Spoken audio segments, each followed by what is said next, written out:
All right, well, let's jump into it because my coffee machine's broken, so I Mm, don't know how long I can sustain. And mm. isn't it amazing? Like, until 10 years ago, I didn't drink coffee, and then now I'm like, coffee, coffee, coffee. So good for you. A Melburnian without coffee is just not right. Yes, yeah, that's why. Actually, sorry, it's not part of the thing. But I was talking to a friend of mine to go to Costco on Friday, and I Mm. messaged him. It's like, "Do you mind going tomorrow? Because I'm desperate for a coffee machine." And he was like, "Wow." I love it. Oh gosh. Anyway, oh my God. Okay, okay, all right. Woo. Woo. Well, welcome to the Get Chatty About Your Local Businesses podcast. And today we got Shaun Williams from Bent Couch Coaching. Bent Couch Counselling. Sorry, I'll start again. Ah, shit. See, no coffee. This is what, like, this is Absolute. gonna be fun. This is gonna be fun. Oh, gosh. Okay, okay. Whew. Deep breath. One, two, three. Over to you, Arthur. There you go.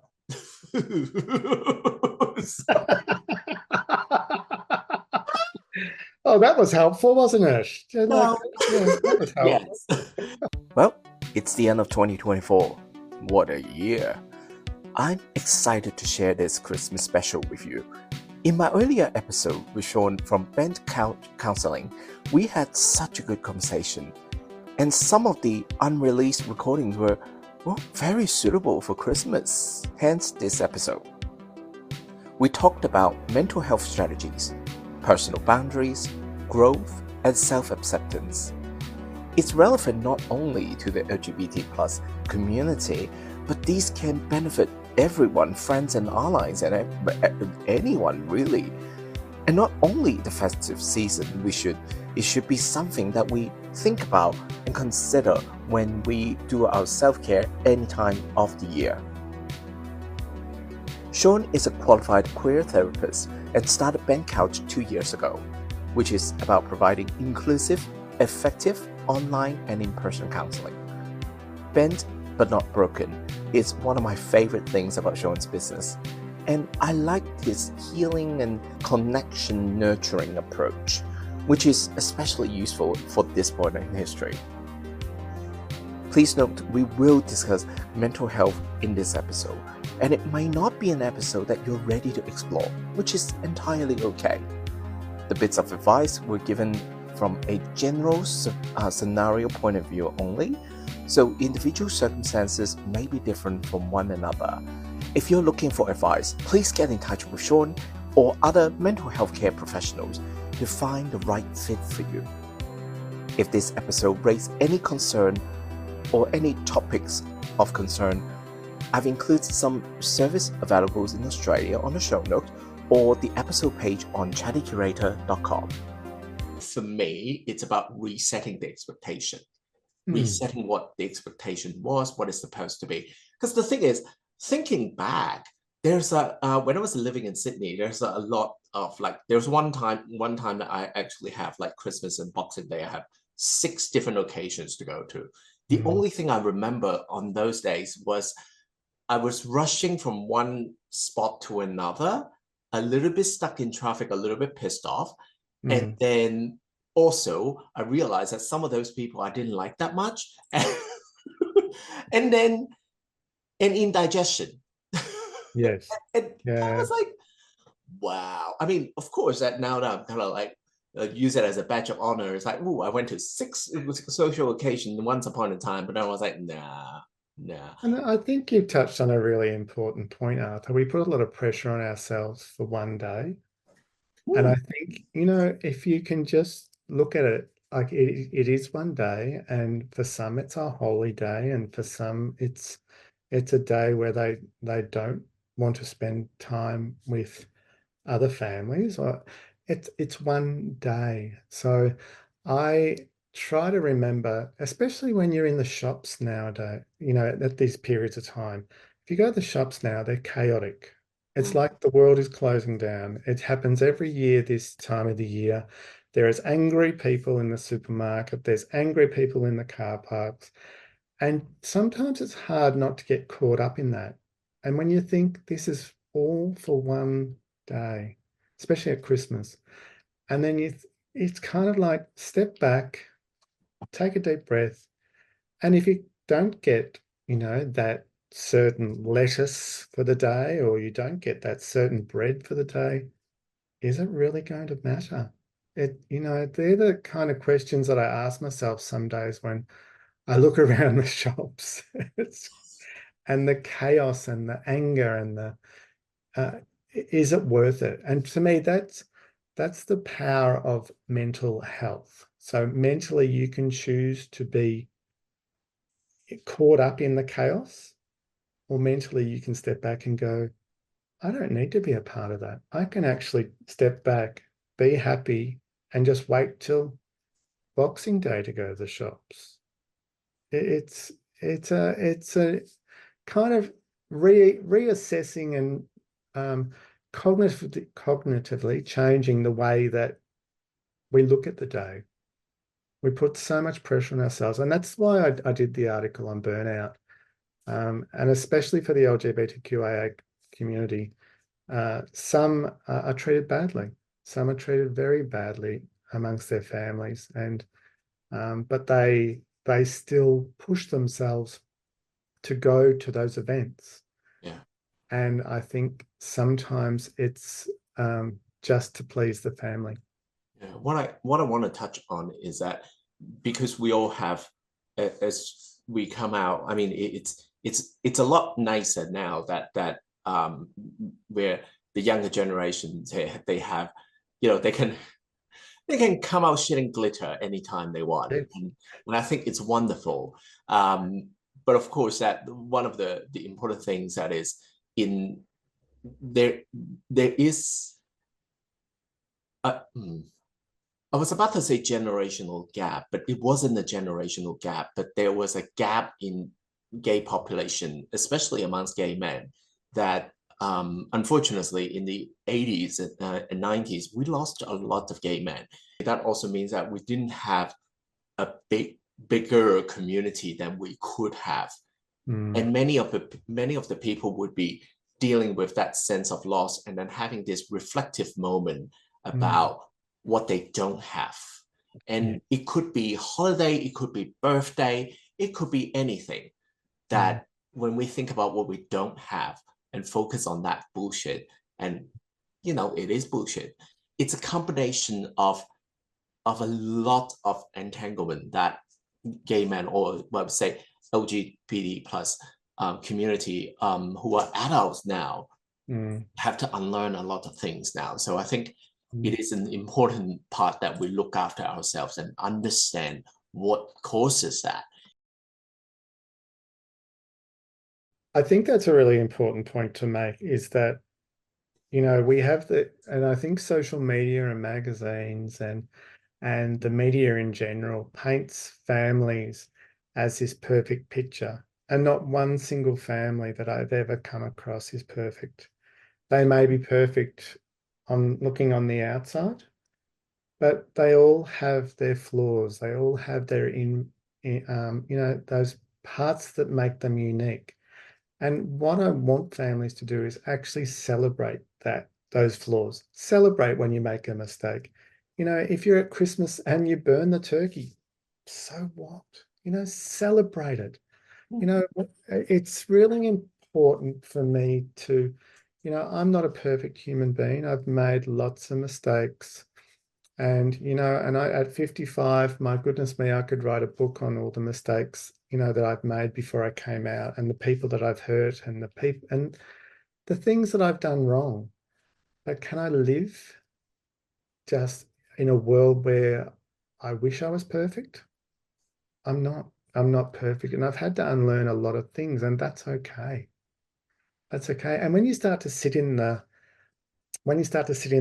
it's okay to not be perfect, and it's okay to be, not have the perfect body, or not have, not have hair, or, I've got so many wrinkles now. I call them my laugh lines, but if we concentrate on all the negatives or all the problems about ourselves, it really does start to bring us down. And that's why a lot of my work is just talking to people about, like you said, what have we got going for ourselves? What have we, you know, if we want to sit by ourselves at Christmas and have a Christmas lunch by ourselves, then that's okay.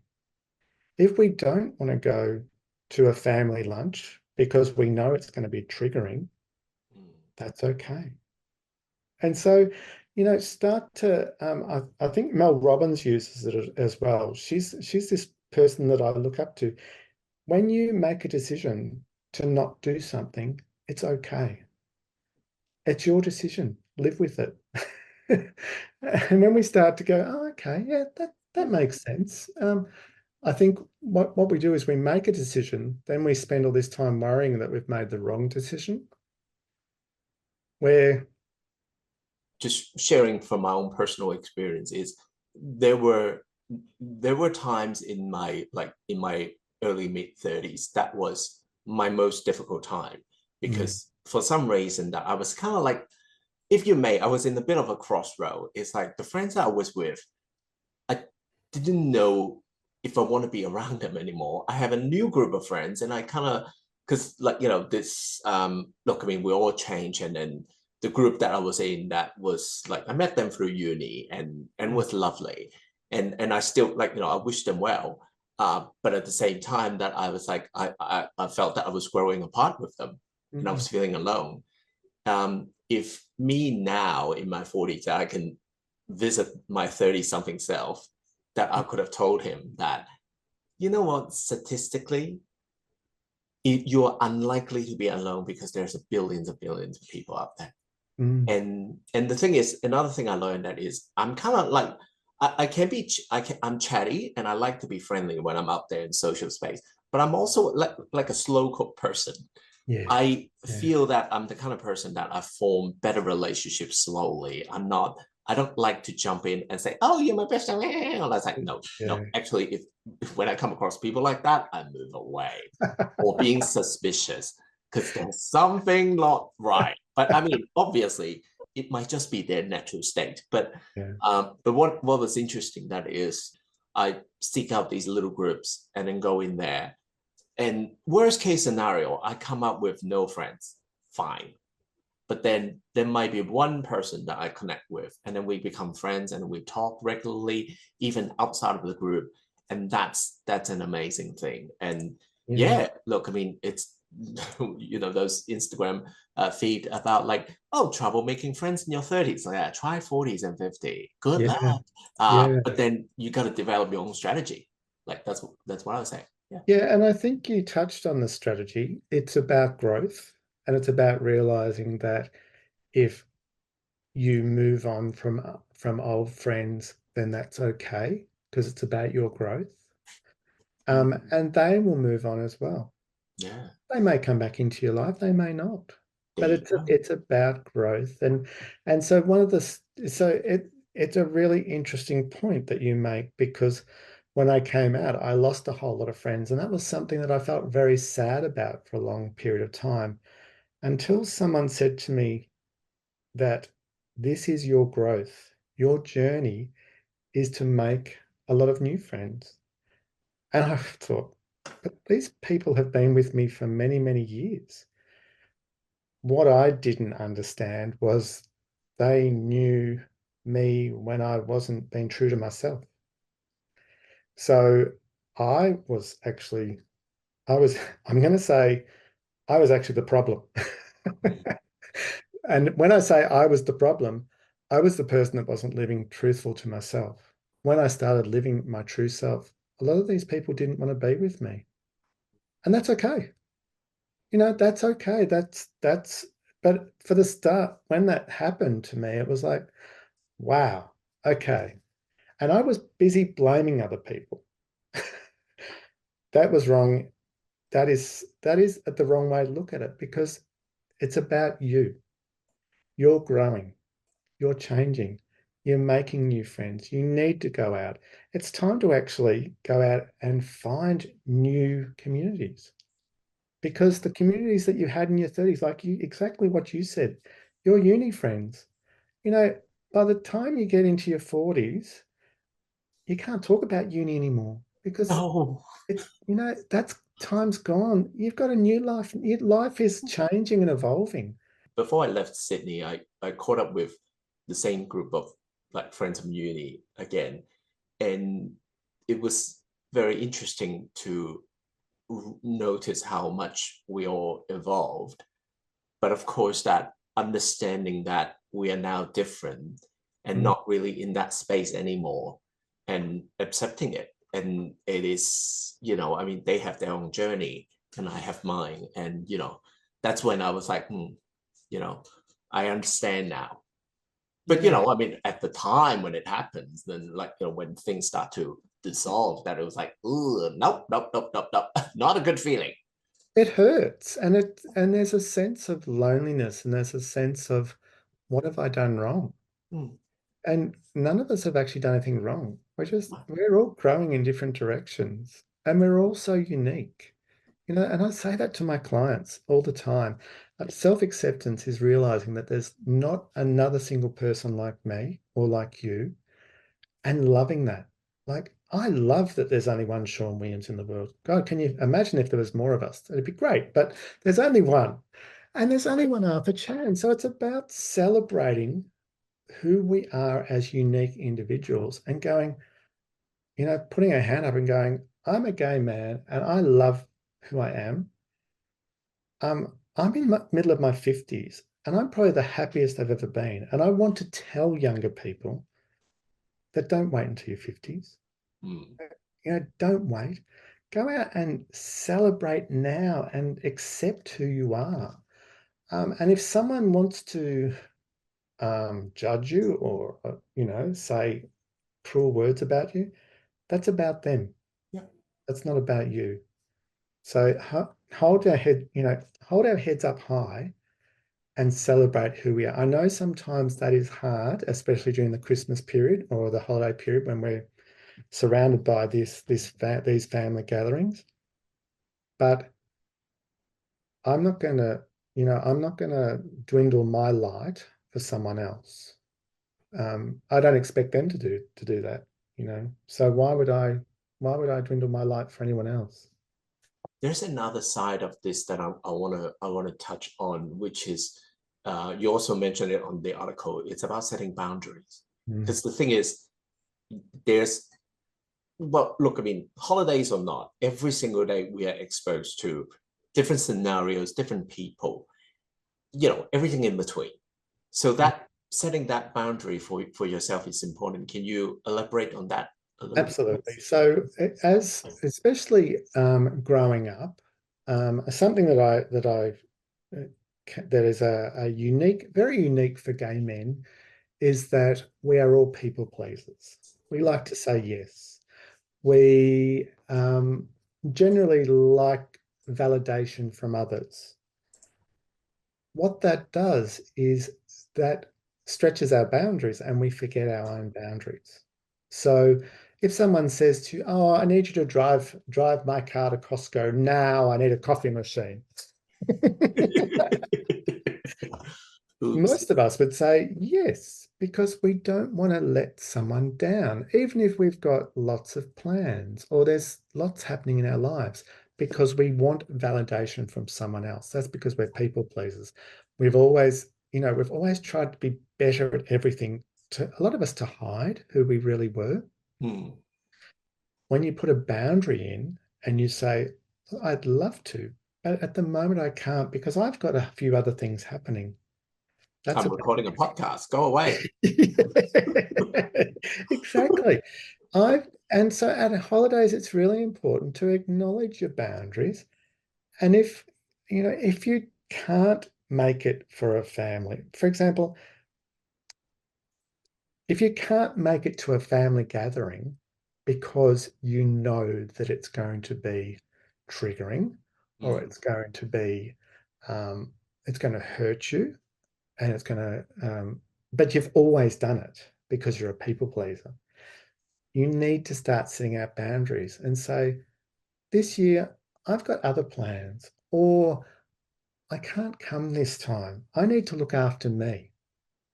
And you always, culturally, that's difficult because, you've got these families that say, we're surrounding you with love. We want you to come. You need to come. Of course. And so the boundary is, I understand, but I need to look after me. So my boundary this year is to look after me and go and spend it with some friends that are, that are all queer, Yeah. or friends that are orphans for Christmas that are all feeling the same way. Or just spending time on your own. Yeah, I think exactly. And that's a yeah, powerful boundary, really yeah. powerful boundary, and something that um, I encourage my clients to do because it's about growth. It's about growing. Yeah. I realized that I had that moment when I had my 41st birthday. Um, and I took myself to have a cocktail and Mm. just watch the world go by. Yeah. And no armors, not using my phone, not like, because sometimes when people are on their own or like at a coffee shop, they just look at their phone, like, the world can fall apart, but they can't see a thing. Yeah. But I think that particular day, I was like, oh my, that actually felt all right.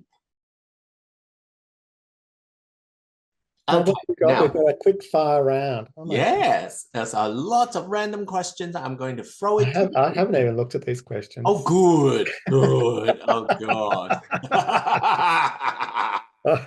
I should have, shouldn't I? Anyway, No, no, no. don't look at it now. And I'm I'm not gonna looking jump at in it. now. And in 3 and 2 and 1. If you have unlimited resources to make a streaming special or series, what would they be? Resources to make. Like a Uh, TV show or just a special, like a 90-minute special movie or whatever. so Like a Netflix special. it would have to be on mental health. It would have to be something on mental health because I absolutely love it. So it'd have to be something about mental health and how the community can look after each other as well as look after ourselves. Would that be story based? Because that, like, that. Yeah, I think it would be story. Yeah, Well, I think it would be more factual rather than story nice. based. Yeah. Good. So I'd probably use Interesting. a lot of numbers and figures and just show that, you know, that we can make a change. And I think something that I've learned kind of on a side plate is that we can all make a change.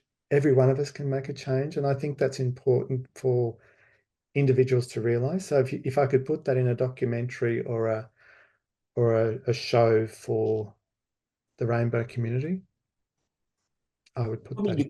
you kind of already started it in a small way because I really enjoy your Instagram post, and that there's a lot of really good factual information that people can get out of it. So Yeah, there you yeah. go. So Arthur, you touched on, because like you said before with marketing, you've got to put your face out there, Yeah. and I put my face out there. So Oh yes. Well, I mean that's also why that it's actually good that we're let's just put it this way. Social media influencer is not what I definitely don't want to do in my life, because that would be a lot of bullshit that you have to deal with. But then if I just show this, you're not gonna get beauty, you're gonna get it this. This is great. And and then it's like, well, if you don't like it, watch something else. yeah. And now, if you were a superhero, what kind of superpower would that be? Oh, wow. I don't know. That's fine. I'm Skip, blank. skip. Okay. Mental health is and will be a complex journey. It has only been a few years since talking openly about one's mental health is considered a form of strength, not a weakness. There's so much one can learn from this conversation. I picked 3 of them for you. Social situations can be triggering, and it's okay to set boundaries. Saying no, take a step back, and prioritize your well-being over societal expectations. And it is actually very useful throughout the year. And saying thanks but no thanks is not a bad thing to say. And you might not always have to give a response. But of course, if you feel that you must, you can simply say just not this time, or it's not a good time at the moment. For me, I often say my social battery is getting low. We often fear about losing friends, but if you look at life as a long timeline, we will see it as a natural part of life. We encourage you to seek out new communities and friendships that align with your authentic self, which can change over time. Hence means, well, every once in a while that we do need to seek out new friendships, not to replace the old one, but it's always good to expand your social circles as we get older. I indeed lost friends by saying thanks but no thanks, or my social battery is low too. But to me, if someone refuses to understand that part of me, I would be concerned that they might not know me as well as I think they are.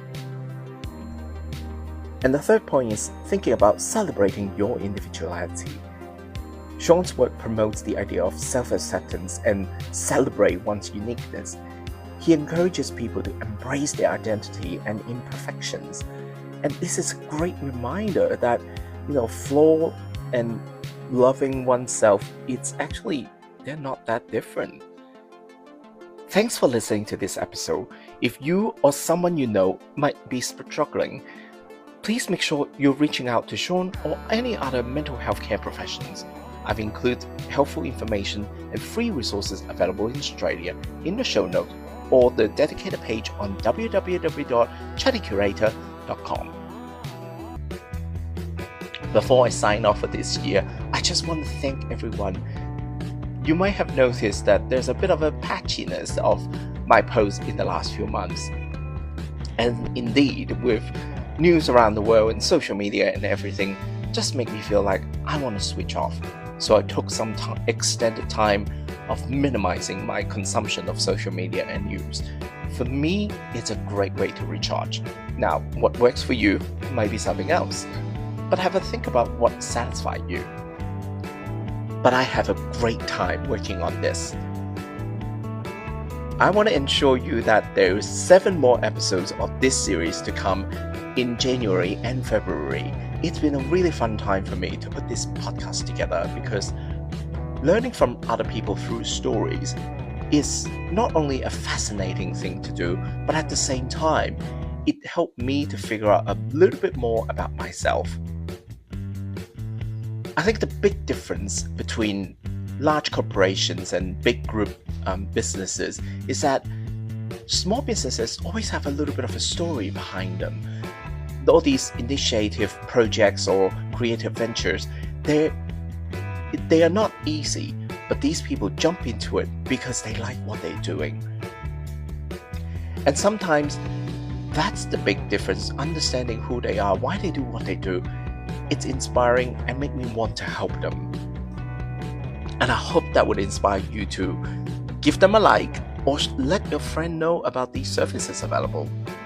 As in December 2024, chattycurator.com is now officially online, so you can listen to all of the episodes with all of the show notes, a little bit of information about all of them, and even some of my older content from, I believe the oldest one was actually from 2013, so that was quite nerve-wracking if you ask me. But anyway, I encourage you to take a look. Well, we don't know what's going to happen in 2025 and onwards. Well, no one can really tell, to be honest. So let's be kind with each other, and also let's keep on chatting about your local businesses. Thanks for listening, and see you next year.